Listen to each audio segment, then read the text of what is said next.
Hello, my name is Gwen and I live in Santa Monica, California, originally from Philadelphia. You wanted to know my age? Not going to tell you. I had a nun who was a teacher in high school who told me that there are 3 things that you never ask a woman: her age, her weight, or her natural hair color. So I will tell you, I have celebrated the Big 4-0, but that's all I'm going to tell you. This is my husband's kitchen. It's kind of like his man cave. I'm rarely allowed in here. It's quite small because we live in LA and everything's small and expensive here. My biggest kitchen fear has to be knives. I use one knife. I use a steak knife for everything. Steak, chicken, fish, cutting tomatoes, fruits, vegetables, you name it, a steak knife. When my knives break, my husband gets me a new set of 6. And so these are actually, I think, from a Ginsu infomercial, but it's all I need to cut everything that I do in the kitchen, because I know too much in the kitchen.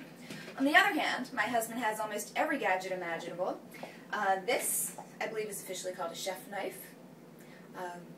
Actually, I'm not sure what it's officially supposed to cut, but he uses it. He tells me it's really sharp and not to touch it, so don't tell me to touch this knife. He has this one. I believe this is to cut meat, but again, who needs that when you have... I can't even put it back without cutting myself. When I have my steak knife to cut meat, so I don't need his knives. My biggest challenge in the kitchen is multitasking. I can only do one thing at a time, which is how I define multitasking. I have literally burned water. I have boiled a pot down to dry, so now I have a whistling tea kettle for when I need boiling water, so it tells me when it's ready. Oh, I've got some great kitchen stories. My favorite has to be cooking for my in-laws, my Italian in-laws. We were married a couple months, and I decided I wanted to cook for my father-in-law, and I decided to make a pot of red Italian gravy. Big mistake, don't cook Italian food for an Italian family that you marry into. The famous story about that is the wooden spoon. My father-in-law came over to my pot of sauce and literally stood the spoon up in the pot, and it stood straight up. We laughed so hard I think we cried. My father-in-law then proceeded to tell me I probably used way too much tomato paste. Since then, my husband has taught me how to make a good Italian gravy, because every woman married to an Italian man should be able to cook at least that. I will also tell you I do make a killer grilled cheese. I do beat my husband when it comes to grilled cheese.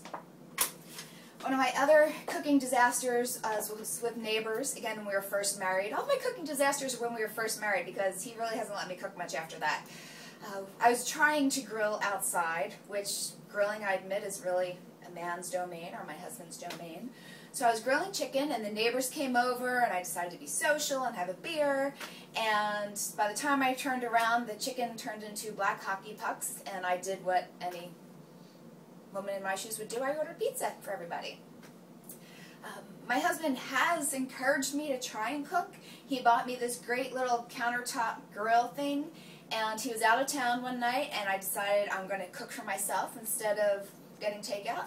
And I tried to cook salmon, and it was a little underdone, so I kept cooking it a little bit more. And again, by the time I gave it like 10 more seconds, it was way overcooked. So I can't cook a protein so that it's moist and cooked properly to save my life.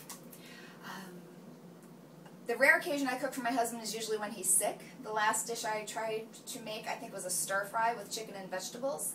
Everything was overcooked. The vegetables were mushy and soggy and blah colors. The chicken was way overcooked and dry, and just an embarrassment of a stir-fry. I just can't cook in the kitchen. So I would ask Christina to please help me. I need a lot of help in the kitchen. My husband and I are celebrating our 20th year wedding anniversary this fall. In 20 years, I don't think I have cooked 20 meals for him. So I would love to be able to cook him a proper meal for once. And then maybe not again for 5 years, but please help. Thank you.